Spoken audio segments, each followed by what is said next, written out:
And we'll start off with that. Two competing rulings by federal judges could see the Supreme Court take up another abortion case. On Friday, a judge in Texas overturned FDA approval for the most commonly used abortion pill, while a judge in Washington state protected that same drug. NBC News correspondent, White House correspondent Ali Rafah has the latest.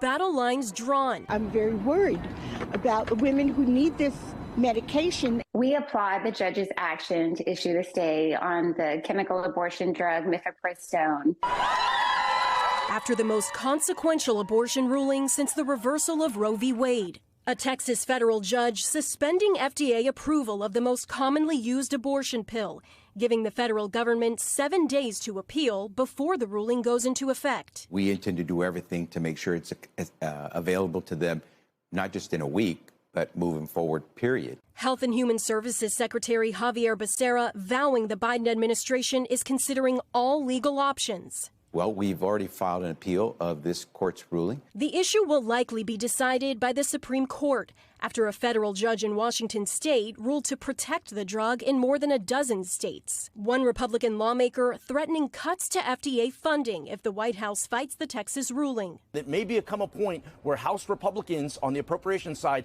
have to defund FDA programs that don't make sense. Some healthcare providers are now stockpiling the pill, fearing an all-out ban, while some Democrats urge the Biden administration to go even further. I believe that the Biden administration should ignore this ruling. It is up to the Biden administration to choose whether or not to enforce such a ruling. HHS Secretary Becerra not committing to that specific option. Every option is on the table.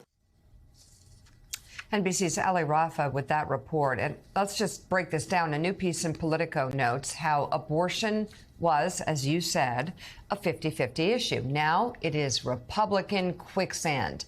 Senior campaigns and elections editor Stephen Shepard writes in part, conservatives are finding out the hard way that abortion isn't a 50-50 issue anymore.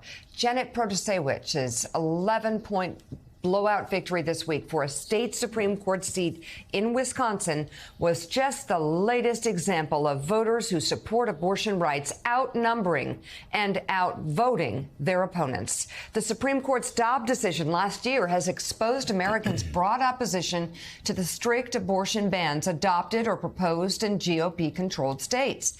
After the Wisconsin defeat, along with numerous others, including abortion-related ballot measures in red states, such a strict prohibition runs headlong into national public opinion. And it raises the question, how, if at all, are Republicans going to find a message that puts the party more in line with the median voter? The Roe v. Wade framework making abortion mostly legal but allowing states to impose modest restrictions is where the majority of American voters are. From the midterms to Wisconsin, potentially to the 2024 elections, they are continuing to punish the party that is straying furthest from that. And the Wall Street Journal editorial page, who last week told Republicans, you need to get abortion right. At the same time that you have people like Ann Coulter saying, Republicans, you have to get sane on abortion or you're going to keep losing elections.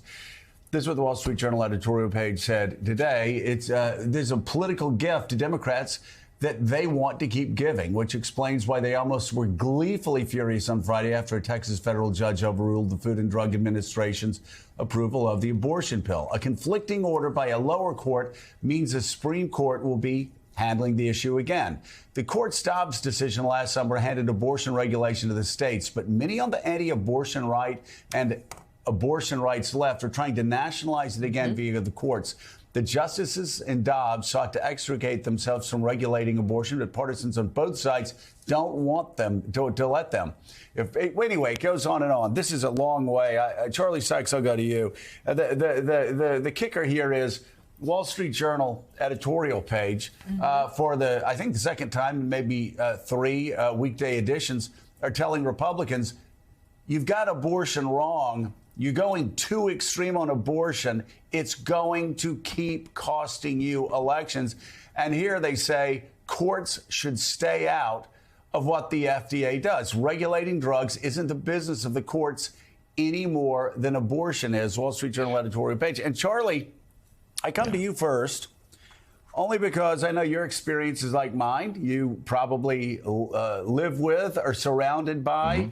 Go to the grocery store and see, go everywhere you go and see Trump voters, Republicans. That's what everywhere I go. Man, the last 2, 3, 4 weeks, what a massive change. I'm hearing it from family, from friends, from everybody. A sheer exhaustion with Trump. But I think what shocks me even more is this abortion issue. People have called themselves pro-life their entire lives, are now saying, yeah, pro-life, but, especially the women, pro-life, but I don't want the government telling me what to do with my body. It's not always that simple. It's not always black and white. And you can just see for the first time in 6 years, not small cracks, massive cracks in this coalition that just, my God, I think this decision this weekend is just going to expedite the collapse. So the Republicans are trapped by their own base on all of this. I mean, they know that they need to pivot on the abortion issue, but they can't do it because they are beholden to the more extreme elements. And look, there's a division in the pro-life movement between people who will say, we ought to fight this out in terms of hearts and minds, convince people to make different choices, versus the more dominant faction, which says, no, we got this win, and we need to go to ramming speed. As many punitive pieces of legislation and court rulings as possible. And so the pro-life movement could have taken the Dobbs ruling and said, hey, we got to win. Let's chalk it up. Let's advance more pro-child, pro-family pieces of legislation, find ways to find where the sweet spot in public opinion is. Instead, they have decided to double and triple down. And you saw that in Wisconsin. You're going to see it in places like Florida as well. And so you're absolutely right.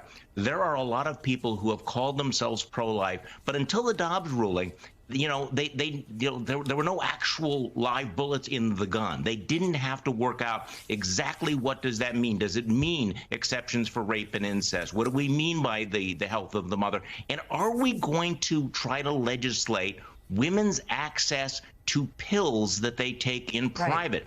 And I think this is where you have the line where a lot of people on the right who spent the last 2 years marching around saying, my body, my choice, the government should not mandate what I can and can't do, now are pivoting and going, well, wait, what? Now I can't even get this pill. I can't even get this treatment. And in Iowa, they're no longer providing emergency contraception to rape victims, the new Republican Attorney General. This is not the way to pivot and to appeal to the vast majority. But again, I'm sorry to go on so long, but this is one of the consequences of the gerrymandering, where a lot of these Republicans no longer feel that they have to appeal to swing voters. They are simply appealing to their base, and the hardcore base is the one that is driving them, and so they're trapped by this. So, and it's not just the concept of abortion, someone getting an abortion because they don't want to have a baby. Right. It is health. And you're seeing these stories play out across the country. People deciding to stay in certain states because of these rules. There's a woman in Florida who has been denied an abortion. Her baby is going to die, and she has to go through the entire pregnancy and watch her baby suffocate to death after she gives birth because she's being refused an abortion. It's a Washington Post piece. And Jen Palmieri, this is the Republican Party has the albatross of Trump. And I'll quote Chris Christie, who I think was dead right in one instance here, where he said, you know what? An indictment, no matter how big or how small the case, is never good. So he's already hurt by an indictment and possibly more coming. And then the party overall has this abortion issue. I don't know how they think that they even have half a chance in 2024. I see two big phenomenons here. One is on just the stress test of American democracy continues unabated. So you have with the abortion issue, you have there's some heavily red states, there's some heavily blue states, and then you have the states in the middle places like Michigan, Wisconsin, Pennsylvania. We've seen in both Wisconsin and in Michigan in the last few months, votes that suggest abortion rights is such a huge issue. You know, Gretchen Whitmer won there by 11 points.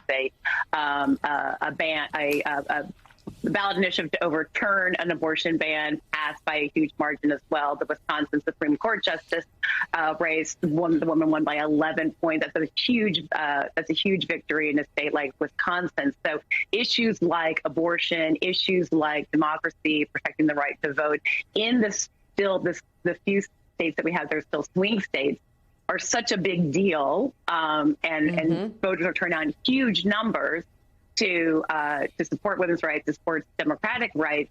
It's hard to see. I mean, I don't ever discount the power of Trump, but it's hard to see how he can, in the end, work it so that he's going to be able to get the 270 that you would need when they just continue to push on abortion that is just alienating the voters, particularly in these swing states.